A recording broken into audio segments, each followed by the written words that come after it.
നീ എന്തിനാ ആലോചിക്കുന്നു? ഞാൻ ഈ പശുവിന്റെ അവസ്ഥ ആലോചിക്കായിരുന്നു. മൂക്കെ കയറും കെട്ടി കമ്പനി ചുറ്റും കിടന്ന് ഓടുക. അതിന് 3 നേരം എല്ലാം തിന്നാൻ കിട്ടുന്നുണ്ട്, നമുക്ക് അതുപോലും കിട്ടുന്നില്ല. 3 നേരം തിന്നാൻ കിട്ടിയതുകൊണ്ട് കാര്യമുണ്ടോ? അതിന് സ്വാതന്ത്ര്യം ഇല്ല. എന്നാ നീ നിന്നെ അഴിച്ചു അഴിച്ചുവിട്ട് അതിനായാലും പിടിച്ച് കെട്ടിയിടത്തില്ലേ? അതല്ലേ ഞാൻ അഴിച്ചുവിടാം. അത് മാത്രമല്ല, അത് പോച്ചെന്നാൽ മാത്രം മതി, അതിന് കാടി കൊടുക്കണ്ടേ? പൊട്ട അത് മാത്രമാണോ? ഇതിന് സമയം കറന്നില്ല അഗ്രി കയറി വീങ്ങത്തില്ലയോ? ഇയാളെന്ത് മണ്ടനാണോ? അങ്ങനെയാണെങ്കിൽ കാട്ടിലെ പോത്തിന് ആരെങ്കിലും കറക്കുന്നുണ്ടോ?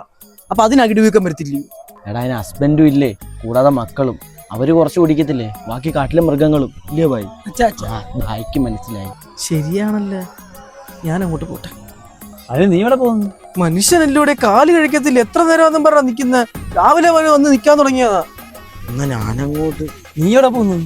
രാവിലെ മുള്ളിരിക്കൂടെ ചന്തി പോകത്തില്ലൂടെ? ചന്തിയൊന്നുമില്ലോ. തിങ്കളാഴ്ച ഇല്ലയോ? എന്നാ ഞാനും അങ്ങോട്ട് പോട്ടെ. ഇയാളെവിടെ പോന്നേ? ജോലി. ആർക്ക്? അച്ഛൻ. അതിന് ഇയാളെ വൈകിട്ട് എന്തിനാ പോന്നെ? സൈറ്റ് ഇപ്പൊ വാഴയ്ക്കാൻ പോകുന്ന ടൈം. അച്ഛൻ അതെ കഴിക്കത്തുള്ളൂ, ഞാൻ പോയി കഴിച്ചിട്ട്. സൈഡേ, അയാടെ അച്ഛന്റെ സൈറ്റിലെങ്കിലും കടി കഴിക്കാൻ പറ്റും. ബൈയുടെ സൈറ്റ് വല്ലതും കിട്ടുമോ? ഇവനെ അച്ഛനെ വിട്ടൊരു കളിയില്ലല്ലോ.